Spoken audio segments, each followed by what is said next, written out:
प्रश्न नंबर 2 है वास्तविक संख्या है, मतलब आपके रियल नंबर। वास्तविक संख्या होती क्या है? देखो आपके दो तरह की होती है।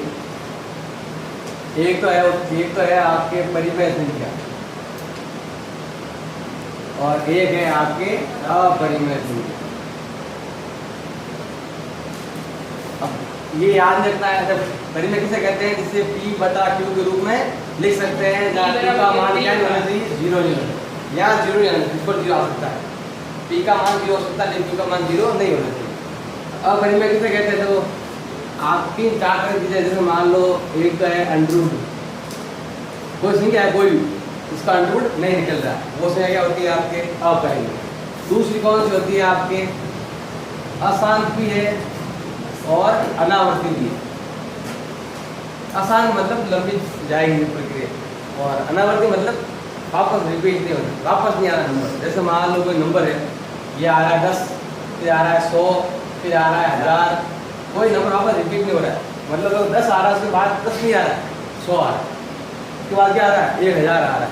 ऐसे कर लो 0.47, फिर 478, फिर 479, फिर 47, कोई भी नंबर आ रहा है लेकिन आपके बार बार रिपीट नहीं हो रहा। 8 8 2 बार आ गया, कोई भी नंबर क्या है? रिपीट नहीं हो रहा है, ये वाला।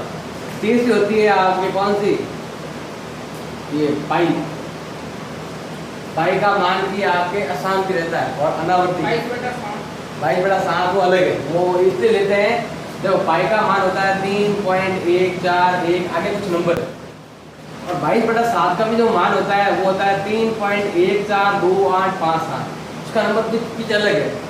स्टार्टिंग के 3 सब मिल जाते हैं, इसलिए 22 बटा 7 में लिख देते हैं, क्योंकि 22 बटा 7 का मान यही होता है, लेकिन इसका मान पीछे अलग है, बहुत बड़ा मान है जो कुछ मिलता ही नहीं। इतनी बड़ी किताब भी उसके लिए पूरा मान लिखा और कंप्लीट, तो आपकी बहुत बड़ा मान है, इसलिए आपके ये इसके अगले 3 अक्षर मिलते हैं, इसलिए इसको 22 बटा 7 ही बोलते हैं। तो 22 बटा 7 है, आंसर तो आ जाते हैं लेकिन एग्जैक्ट फिक्स नहीं आते, बिल्कुल नज़दीक उतर आते हैं। और चौथी हो जाएगी आपके अनंत, ये वाला, मतलब जैसे 7 बटा 0, इसका मतलब क्या होता है? आपके अनंत, मतलब जैसे यहाँ Q का मान 0 नहीं होना चाहिए तो इधर आ जाएगा, Q का मान 0 हो गया तो क्या आ जाएगी? आपके इधर आ जाएगा। अब ये अनंत क्यों आता है? जैसे 100 में 10 का भाग दो तो कितना आता है? आपके 10। 100 में अगर 2 का भाग दो कितना आता है? 50। तो जैसे जैसे मैं नंबर यहाँ कम कर रहा हूँ, जैसे मैं और 1 करूँगा तो यहाँ कितना आ जाएगा? 100। जैसे नंबर नीचे कम करता जा रहा हूँ वैसे वैसे उत्तर क्या बढ़ते जा रहे हैं, और कम करूँगा तो उत्तर और ज़्यादा आएंगे, और ज़्यादा कितना आएंगे? 1000 के अनंत आएगा। ऐसा नंबर जो हम गिनती नहीं कर सकते, ये आ जाएगा आपके अनंत। क्या आ जाएगा? आपके अनंत, जो भी है अनंत आ जाएगा। अब बाकी के सारे नंबर इनके अलावा कौन से अंडररूट नहीं निकल रहा, इधर निकल रहा है तो इधर, जैसे मान लो 4 का अंडररूट निकलता है, कितना आता है? 2, इधर आ जाएगा। 4 अगर 5 आ गया नहीं निकल रहा है तो क्या आएगा? अपरिमेय हो जाएगी। अशांत इधर भी आता है, यहाँ तो है अनावर्ती, यहाँ क्या है? आपके आवर्ती। आवर्ती मतलब जैसे मान लो 0.33, देखो एक ही नंबर बार बार आ रहा है, वापस आ रहा है, इसलिए क्या हो जाएगी? आपकी ये परिमेय हो जाएगी। और वापस नहीं आ रहा, क्या हो जाएगी? आपके अपरिमेय हो जाएगी। पाई का मान है, पाई के अलावा दूसरा कोई नंबर है जिसका पॉइंट में से हो 4.75, दूसरा कोई मान है तो यहाँ आ जाएगा। फिर यहाँ तो आपको 0 लिख रहा है, भाग में 0 के अलावा अगर भाग में 0 नहीं है तो क्या हो जाएगी? आपकी ये परिमेय हो जाएगी। ये तो पहले सिंपल है, जो पहले 9th में था ही सिंपल बताया हुआ है कि परिमेय कैसे कहते हैं और अपरिमेय कैसे कहते हैं। ये तो खूब सारे नंबर है, ये याद नहीं है तो आपको 4 चीज याद रखनी है। अंडररूट नहीं निकलता है, अशांत भी है और अनावर्ती भी है, तीसरा है पाई, और चौथा है आपके अनंत। अनंत का जो साइन है वो भी। अब इसमें इस पार्ट में क्या है? सबसे पहले है आपके यूक्लिड। सबसे पहले क्या है? आपके यूक्लिड। यूक्लिड की जो है एल्गोरिथम। इसमें क्या होता है? किसी नंबर को ऐसे लिखना होता है, भाज्य संख्या बराबर भाजक इंटू भागफल प्लस क्या आ जाएगा? आपके शेषफल आ जाएगा। जैसे कोई 2 नंबर है, जैसे मैं ले लूँ यहाँ पर 15 और एक नंबर क्या है? आपके 4, तो जब 15 में 4 का भाग जाएगा, लेकिन 4 में 15 का भाग जाता है तो क्या है? 4 में तो 2 संख्या बड़ी है, उसको मानते हैं हमेशा ए, जो छोटे से क्या मानते हैं? बी मानते हैं। तो देखो जैसे मैं 15 में मैंने 4 का भाग लिया तो भाग कितने बार जाएगा? 3 बार। पीछे कितना बच जाएगा आपके 3, बस यहाँ तक ही देना है, आपको कुछ आगे नहीं देना। तो यहाँ क्या बचाएगा बताओ, मैंने 15 भाज्य संख्या है, इसको मैंने 4 का भाग दिया, तो बताओ भागफल कितना है 3 आया, और शेष में कितना है आपके 3 आया। तो ये तो क्या था आपके A, ये क्या था आपके B, और ये जो है 3, ये जो 3 है वो 3 क्या है आपके भागफल है। अब भागफल को इंग्लिश में क्या बोलते हैं, क्वोशिएंट, क्या बोलते हैं, क्वोशिएंट बोलते हैं, क्यू से आता है, इसलिए यहाँ पर क्या लिखेंगे हम क्यू लिखेंगे। और 3 को इंग्लिश में बोलते हैं रिमाइंडर, यानी शेषफल है, शेषफल को इंग्लिश में बोलते हैं रिमाइंडर। रिमाइंडर क्या आता है R, कोई भी अक्षर है उसको ऐसे लिख सकते हैं। तो क्या आ जाएगा A बराबर BQ प्लस R। इससे आप चाहो तो मतलब भी ज्ञात कर सकते हो, इससे आप मतलब भी ज्ञात करते हो। मतलब कैसे ज्ञात होगा, ऐसे हल करेंगे, हल किया और R का मान क्या आ गया 0।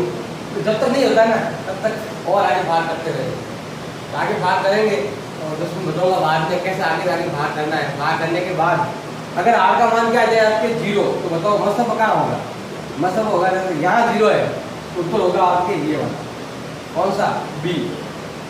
जैसे मान लो यही क्वेश्चन है, जैसे मान लो आपको पूछा तो बताओ, जैसे मान लो कि 15 और 10 है, इन दोनों का मतलब ज्ञात है। कैसे करेंगे हम, ऐसा करेंगे, बड़ी संख्या इधर लिखनी है, 15 में कितना भाग दिया, 15 में मैंने भाग दिया 10 का, तो भाग कितनी बार गया आपके 1 बार, और पीछे कितना बच गया आपके 5। यहाँ क्या नहीं है आपके R का मान क्या नहीं आया 0 नहीं है, R का मान क्या नहीं है 0 नहीं, आगे और चलेंगे, कैसे चलेंगे आगे, इस नंबर को और इस नंबर को लेंगे और इन दोनों को छोड़ देंगे, ये दो नंबर लो यहाँ पर, तो क्या आएगा 10 में भाग देंगे 5 का, बताओ 10 में 5 का भाग कितना बार होता है 2 बार होता है, पीछे कितना बच गया 0। यहाँ R का मान क्या आ रहा है 0, मैंने बताया था, जैसे R का मान 0 आएगा उत्तर क्या होगा B में 0 का आ रहा है, इस लाइन में 0 आ रहा है, इस लाइन 0 आ रहा है, तो ऐसे क्या होगा, ऐसे कितना होगा, मैंने बताया था भी बराबर क्या उत्तर आना चाहिए, बराबर B आना चाहिए।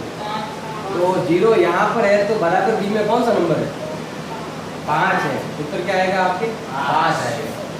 तो ऐसा क्वेश्चन आता है आपके हर साल, वो भी 3 नंबर का, तो आपको ये भी तैयार करना है। छोटा मैंने उदाहरण दिया है, बाद में बड़ा बताऊंगा।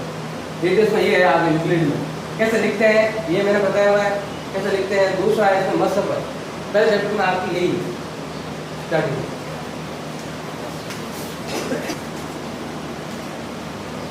तो बताया जब ये वैल्यू एकदम मान लो कोई भी 2 नंबर आपके पास दे रखे हैं, तो मान लो आपके पास दे रखा है 45 और दे रखा है 10, तो इसको कैसे लिखेंगे, इन दोनों को यहाँ कैसे लिखेंगे, 45 को लिखेंगे आगे बड़ा नंबर को, छोटे नंबर को लिखेंगे हम यहाँ पर।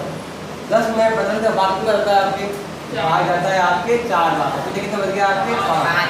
तो इसमें ये वाला नंबर तो आपके A है, ये वाला नंबर B है, ये Q है और ये R है।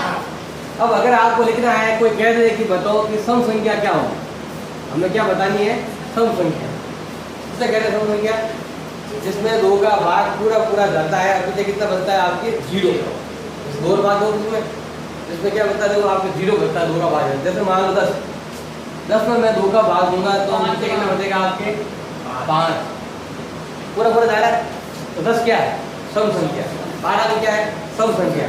जैसे मुझे 10 और 2 को लिखना है, 10 और 2 को लिखना है, मतलब इसमें कैसे लिखेंगे, 10 का भाग दिया मैंने 2 में, तो पीछे कितना बचा 5 और यहाँ पे कितना बचा तो 0।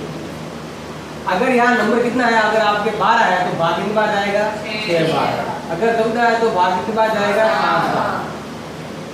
कैसे होता है बताओ, ये तो नंबर है, बताओ ये नंबर क्या है, ये है नंबर आपके सम संख्या, ये क्या है आपके सम संख्या। अब ये तो चेंज नहीं हो रहा, ये तो कोई चेंज आपको हो नहीं रहा है।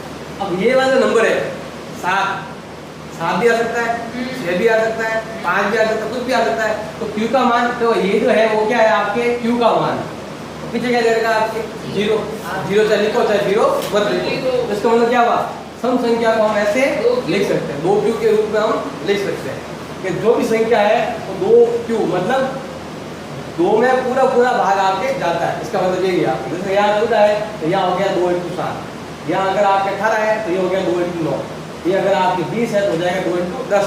लेकिन पीछे 0 नहीं आएगा, क्योंकि 0 लिखो तो मतलब एक ही बात है, 0 को जोड़ो या घटाओ कोई फर्क पड़ने वाला नहीं है। ये तो असम संख्या के लिए।